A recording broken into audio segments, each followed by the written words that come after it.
Thank you, choir. Well, it's time to say goodbye. This is the choir's last Sunday for the summer, and that is kind of a bittersweet moment. They certainly need their time off and their break, but they make such a difference in the service that I just adore all of you.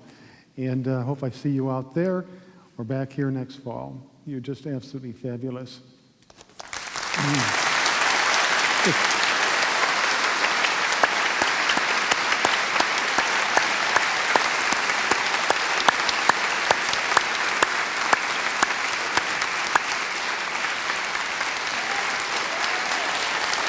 Okay.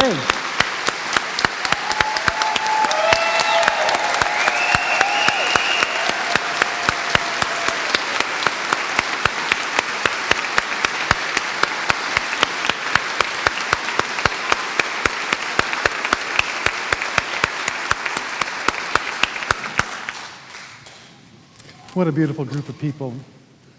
I'm talking about beautiful people. Sometime back, my cousin Ozzie called me.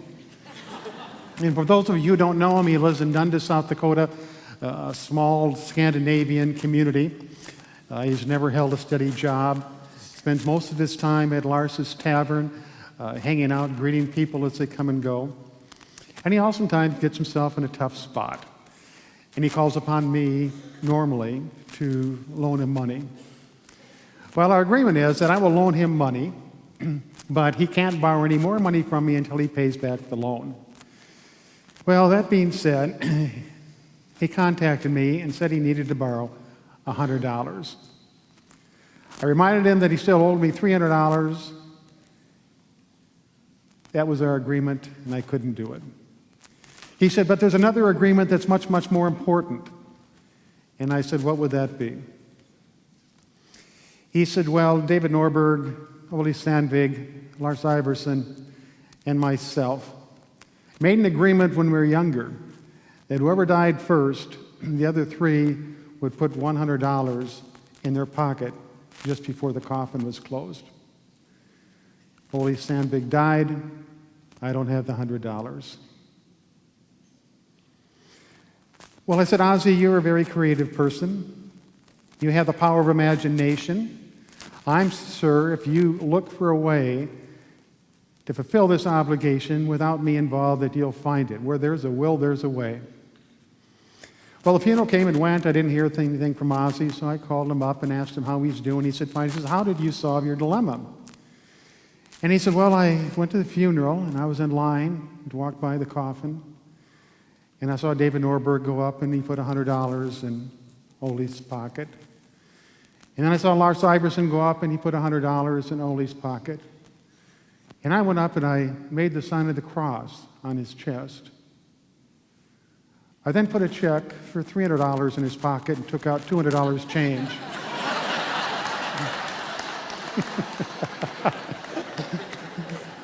Creativity at its finest. Imagination is a wonderful thing. As a matter of fact, I don't know how long ago it was exactly, but there was a fellow at the Nelson Atkins Museum, and he saw a woman standing across the yard. He didn't know her, but something in him led him to imagine him living his life together with her. He knew that someday she would be his wife. Last night, I married those two people miraculously. They're here in church today. Christopher and Elizabeth, would you stand up and let us honor you?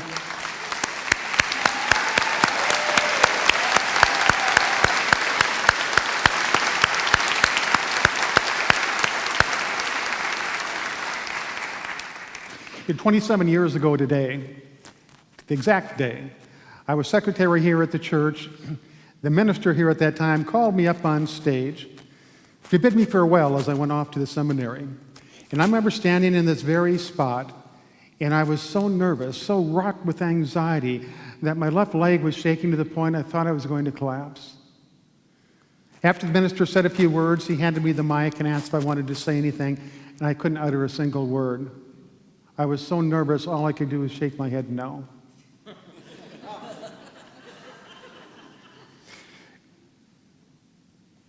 And the question was, why?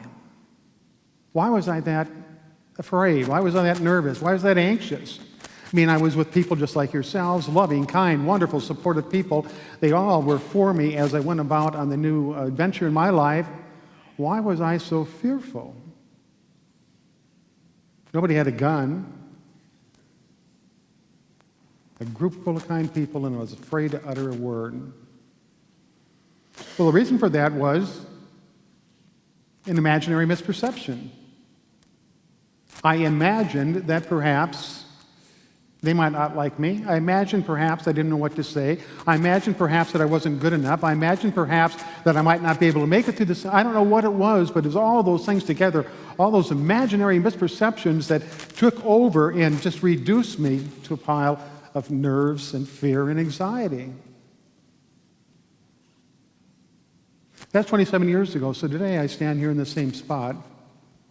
As I look out in the audience, I see many of my contemporaries, my peers in the ministry, unity ministers from all over, as distinguished as Phil Pearson, who's like the godfather of unity. And nothing has changed except I've been able to control the shaking of my leg. I am still just as nervous speaking to these people because what if they don't like me? What if I don't have a good enough message? You know, fears are 90% imaginary. The only fear that is real is a fear for survival or safety. Everything else is imaginary, and 90% of the fears that we have never materialize, they never come true. Yet we believe they are true, so they become our reality. You know, you are a human being, and as a human being, you have many attributes. You have your 5 senses. You have your organs that keep the body in good shape. You have a brain that runs the nervous system. You have all these wonderful attributes that allow you to live and move about the earth. As a spiritual being, you also have attributes that are listed on the front of your bulletin. And these spiritual attributes allow you to live a life that is comfortable, fulfilling, enjoyable, rich with love, friendship, peace of mind, and a sense of well-being. When it comes to the imagination, it is a tool that we can use, but it doesn't care how it is used. It's almost like, say, a hammer, for instance. You can take a hammer and pound a nail and construct something, or you can take a hammer and hit your thumb with it and get hurt. The hammer doesn't care, and the imagination doesn't care how you use it. It is there. Whatever you put into it, it is going to elaborate and expand on that, whether it's true or not. And whatever the imagination conceives, it goes into our memory bank, and the memory doesn't care if it's true or false. The memory will accept anything. It's like a computer. You can program a computer, 2 + 2 = 5. Ask the computer how much is 2 + 2, it'll answer 5. But the memory is exactly the same. It doesn't care. Now, our mind is very simple, even though there's extensive theories and all sorts of complicated ideas about it. It reduces down to 2 things. The mind does 2 things. It thinks and it feels. You go about your life engaging in all sorts of situations and circumstances and activities. You think about what you do. You think about what you've done in the past. You think about what might happen in the future. And then you determine how you feel about all that thinking. Very simple. The mind does 2 things. It thinks and it feels. And the mind thinks and feels in 2 very easy ways. The mind thinks and feels through recall. That is, it turns to the memory to give guidance and direction as to how to handle a situation. If we move into any sort of an activity, and in that activity we recognize there's a similarity, something we've done before, we go to the memory says this is the way it is, and it guides us. So we act in that fashion. The other way the mind thinks and feels is through imagination. If we're in a situation or circumstance that's unfamiliar to us, if there's something we don't know or something we don't understand, we just make something up because we don't like not knowing. We want to know what's going on. We're very uneasy when we're in a state where I don't know what's going on. So we make something up. We imagine it. Now, our imagination operates in 2 ways as well. There's conscious imagination, where we utilize the imagination to think about a goal that we want to accomplish, to think about a dream that we want to realize, to think about something that we want to take place in the future. We know that we're imagining, we're envisioning, we're totally consciously aware of that. But the other way the imagination works is unconsciously. That's when we're imagining something and we don't know that we're imagining. And when we're imagining something we don't know we're imagining, we accept it as being true. Now, many of us in this room had the experience as a little child. We're laying in bed, the moonlight shining through the window. It casts a shadow on the wall. The shadow looks like a big, scary person. And the more we look at it, the more it seems to be real. Until at last we scream out for Mom and Dad. They rush into the room, they turn the light on. We realize it was nothing at all. But at that time when we looked at it, we thought it was real. The mind couldn't tell the difference between something real and something imagined in great detail with emotion. Now, I'm sure many of you can relate to times when you've been dealing with somebody, you're in a relationship of some sort, they say something that you don't fully understand. They act in a way that you don't fully understand why they're acting in that way. They do something that you don't understand. And so you imagine it. They say something. If you don't understand what they're saying, you imagine what their meaning is or what was the momentum was behind what they said, and you make something up about it. And a lot of times we make it up in a personal sense. You want to go out to dinner? No. What do they mean by that? They don't like me anymore? They don't like the way I eat? My table manners might be bad? What is it about me? Totally imagine. They might just have a headache. Or you're in a situation or circumstance where somebody does something and you can't understand it, so you make something up. You imagine it. Now, the way to determine whether we're imagining something that is real or not real is the feeling that we get from it. If we feel bad, if we have anger, if we have hate, if we have resentment, if we have an ill feeling of any sort, it's usually because it's not based on truth. That we don't totally understand what is going on. And that is the red light that comes on and says, wait a minute, let me back up. Is this real or am I just imagining it? And let me ask the question, is this true? Is what I'm thinking true? Might be, it might not. Well, let me find out. Let me go to the person that refused my dinner date and say, why did you say no? I had a headache. Most of the problems that we face in life, most of the suffering, most of the ill feeling that we have is a result of thinking something to be true that isn't true at all. The imagination is a wonderful, beautiful tool, but it has to be used properly. And just like learning how to drive or learning how to swim or learning how to ride a bike or anything else, learning is being aware of what goes wrong when you're using it incorrectly, then adjusting to that so the next time you use it in a more proper sense. We're going to continue this lesson on imagination on June 21st, I believe. No, 25th. 2 weeks from today. I need to quit trying to remember dates. I lost that skill a long time ago. Anyway, for now, take a deep breath. Allow yourself to exhale as we move into meditation.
like you to take 5 deep breaths. Place your hand over your heart.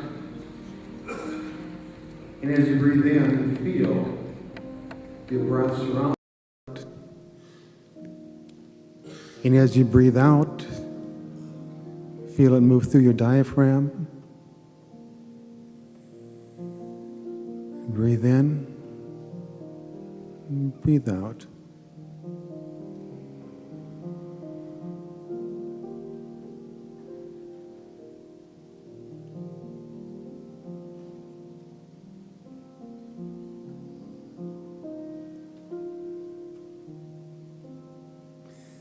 You are a good person living a good life.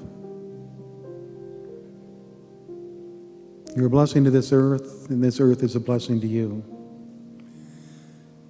So now in this special moment, with your hand over your heart, think of something in your life that you love very, very much. It could be a person, a place, a thing. Just hold that image.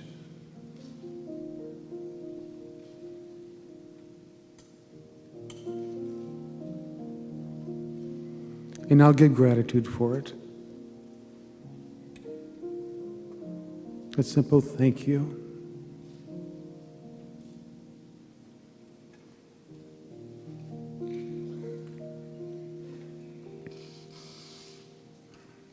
And that is the greatest meditation of all. And so it is.